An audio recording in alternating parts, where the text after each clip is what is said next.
Hello comrades, எல்லோரும் எப்படி இருக்கீங்க? எல்லோரும் நல்லா இருப்பீங்கன்னு நம்புகிறேன். இனி நம்ம 1500 வேர்ட்ஸ்ன்ற ஒரு காமெடியான ஷார்ட் ஃபிலிம் தான் பார்க்க போகிறோம்.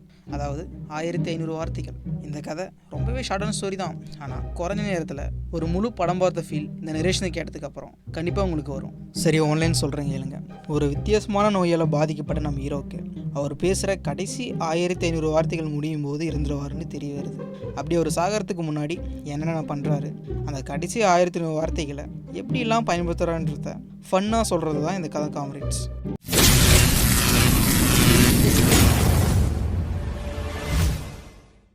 நீங்கள் பார்த்துட்டு இருக்கிறது மில்லர் வாய்ஸ் ஓவர். ஆனால் நான் உங்கள் மில்லர். இந்த சேனல் இது வரைக்கும் சப்ஸ்கிரைப் பண்ணாதவங்க சப்ஸ்கிரைப் பண்ணுங்கள். மறக்காமல் பெல் ஐக்கனை கிளிக் பண்ணுங்கள். சோஷியல் மீடியாவில் ஃபாலோ பண்ணாதவங்க ஃபாலோ பண்ணிக்கோங்க. இனி நம்ம ஸ்ட்ரெயிட்டாக கதைக்குள்ளே போவோம். படத்தோட ஸ்டார்டிங்கில் நான் எத்தனையோ டைம் டெஸ்ட் எடுத்து பார்த்துட்டேன். ஆனால் எங்கள் ஆயா இட்லி சட்டியில் வேகிற இட்லி மாதிரி எல்லா ரிசல்ட்டும் ஒரே மாதிரி தான் வருது. இதை சொல்கிறதுக்கு எனக்கு கஷ்டமாக தான்ப்பா இருக்குது. ஆனால் உனக்கு 100 கோடியில் ஒருத்தருக்கு மட்டுமே வர ஒரு வித்தியாசமான நோய் வந்திருக்குது. உன்னால் இப்போ கடைசியாக வெறும் 1500 வார்த்தையை மட்டும் தான் பேச முடியும். அந்த 1500 வார்த்தை எப்போ முடியுதோ அப்போ நீ அல்பாயுஸில் போயிடுறப்பா, அல்பாயுஸில் போயிடுவேன் அப்படின்னு என் டாக்டர் சொல்ல, இதை கேட்டு கரண்ட்டு கம்பத்தில் சிக்கின காக்கா மாதிரி இப்படி ஷாக்காகி உட்காந்துட்டுருக்கிறேனே நான் தான் ஸ்டான்லி ஃப்ராங்க். இந்த இடத்துல இருந்து நம்ம ஹீரோவோட பாயிண்ட் ஆஃப் வியூவில் நம்ம கதையை கேட்கலாம். டாக்டர், உன் வாயில் பின்னாலே ஊற்ற இப்படி புலம்ப கூட முடியாமல் என் வாயில் கண்டை வந்தா நான் என்னையா பண்ணுறதுன்னு நான் கேட்டா, அவரு பாட்டும் ஒரு கவுண்டரில் நம்பர் 1500ன்னு செட் பண்ணிவிட்டு நான் பேச பேச ஒவ்வொரு வார்த்தைக்கும் நம்பரை குறைச்சிட்டு வராரு. இந்த வியாதியில் மொத்தம் 6 ஸ்டேஜஸ். ஸ்டேஜ் 1 உண்மையை ஏற்றுக்க முடியாமல் கோவப்படுறது.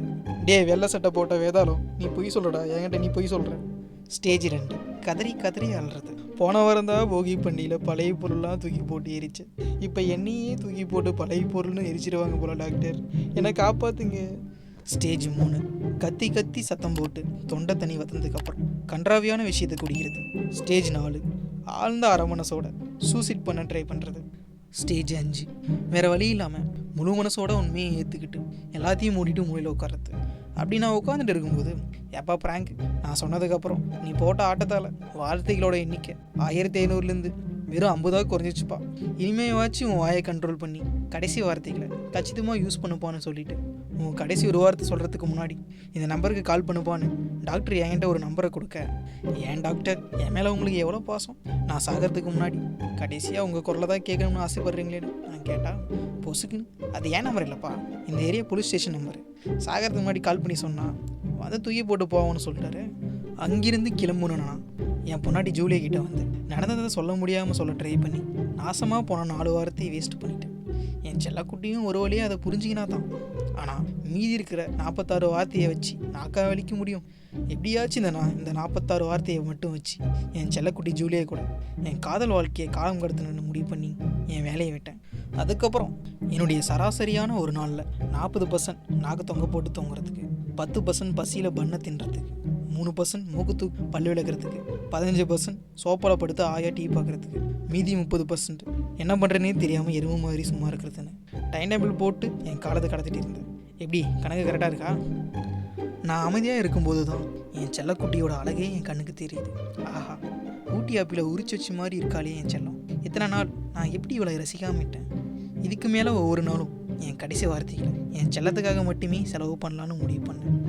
அடியே சக்கரை கட்டி அத்தை பெத்த ரஞ்சிதமே, காஸ்டியூம் போட்ட கலர் பூவே, பிசைஞ்சு வச்ச மைதா மாவே, இப்படி அப்பப்போ என் காதல் வசனங்களால் அவளை கவர ட்ரை பண்ணேன். ஆனால் என்னுடைய காதல் வசனங்களும் நான் கண்ணால் காதலை கன்வெர்ட் பண்ணுறதும் அவளுக்கு பிடிக்கலன்னு சொல்லி என் செல்லக்குட்டி என்னை வீட்டை விட்டு துரத்திட்டான். காதலுக்கு கண்ணு இல்லை காது இல்லைன்னு மனசு ஒடிஞ்சு போய் வீட்டை விட்டு வெளியே வந்தேன்னா ஒரு கவர் முழுக்க சோமமானம் வாங்கிட்டு சோகமாக காட்டுக்குள்ளே பதுங்கிட்டேன். சோகத்தில் ஒவ்வொரு பீராக காலி பண்ணேன். போதை ஏறி போய் யாரை நம்பி நான் பிறந்தேன், போங்கடா போங்க அப்படின்னு என்ன அறியாமலேயே எமோஷனில் பாட்டு பாடி அங்கேயே பரவசமாகி படுத்து அடுத்த நாள் போதை தெரிஞ்சு எழுந்து பார்த்தா தான் தெரியுது, என் ஆயுசில் ஒரு வார்த்தையை மட்டும் விட்டு வச்சுட்டு மற்ற எல்லா வார்த்தையும் பரவசத்தில் இருக்கும்போதே பாட்டு பாடி பறக்க விட்டுட்டேன். என் வாழ்க்கையோட கடைசி வார்த்தையை யாருக்காக யூஸ் பண்ணுறதுன்னு பர்ஸை ஓப்பன் பண்ணி இந்த பக்கம் பார்த்தா ஜிலேபி மாதிரி இருக்கிற என் செல்லக்குட்டி ஜூலியா, இந்த பக்கம் பார்த்தா டாக்டர் கொடுத்த போலீஸ் நம்பர். ரொம்ப நேரம் யோசிச்சதுக்கப்புறம் அடுத்த சீனில் டெலிஃபோன் பூத்துக்கு கால் பண்ண போயிட்டேன். என் கடைசி வார்த்தையை என் காதலிக்காக தான் செலவு பண்ணுவோன்னு ஃபஸ்ட்டு என் செல்லக்குட்டி ஜிலேபி ஜூலியாவுக்கு கால் பண்ணால், நீங்கள் அழைக்கும் நபர் வேறொருவருடன் தொடர்பில் இருக்காருன்னு வருது. அடி பாவி மகளே, நான் வீட்டை விட்டு வெளியே வந்து ஒரு நாள் தண்டியாச்சு, அதுக்குள்ளேயோ அடின்னு இனிமேல் எனக்கு யாருமே தேவையில்ல அப்படின்னு அடுத்து டாக்டர் கொடுத்த போலீஸ் ஸ்டேஷன் நம்பருக்கு கால் பண்ணால், நீங்கள் காலமாவதற்கு முன் எத்தனை வார்த்தைகள் உங்களிடம் காலியாக உள்ளது? ஒரு வார்த்தைக்கு என் 1 எழுத்தவும், 2 வார்த்தைக்கு என் 2 எழுத்தவும், அதற்கு மேல் இருந்தால் என் 3 எழுத்தவும் ஒன்று. கம்ப்யூட்டர் குரல் கேட்குது. அட பாவீங்களா, நிம்மதியாக சாகலான்னு பார்த்தா கடைசியில் என்ன கம்ப்யூட்டர் கூட கலாய்க்குதுன்னு நினச்சிட்டேன். 1வது பட்டன் அழுத்தினா ஏன் நேரமாக பார்த்து அந்த பட்டன் வேலை செய்யல. உங்களுக்கு தேர்வு செய்ய இன்னும் நேரம் வேண்டுமா?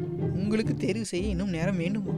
உங்களுக்கு தேர்வு செய்ய இன்னும் நேரம் வேண்டுமா அப்படின்னு திரும்ப திரும்ப கேட்டுகிட்டே இருந்ததால், அடே என்னடா இதுன்னு ஆர்வக்குள்ள வரல. இருந்த ஒரு வார்த்தையையும் அவசரப்பட்டு ஆமான்னு கத்திட்டேன்.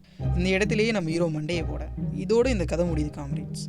குட்டி ஸ்டோரியாக இருந்தாலும் திரும்பவும் நல்ல ஒரு கதையை உங்ககிட்ட கொண்டு வந்து சேர்த்துருக்குன்னு நான் நம்புகிறேன். இந்த வீடியோ பிடிச்சிருந்தா லைக் பண்ணுங்கள், கமெண்ட் பண்ணுங்கள், ஷேர் பண்ணுங்கள், சப்ஸ்கிரைப் பண்ணுங்கள். மறக்காமல் பெல் ஐக்கனை கிளிக் பண்ணுங்கள். சோஷியல் மீடியாவில் ஃபாலோ பண்ணாதான் ஃபாலோ பண்ணிக்கோங்க. உங்களை மீண்டும் சந்திக்கும் வரை இது மில்லர் வாய்ஸ் ஓவர் அண்ட் நான் உங்கள் மில்லர்.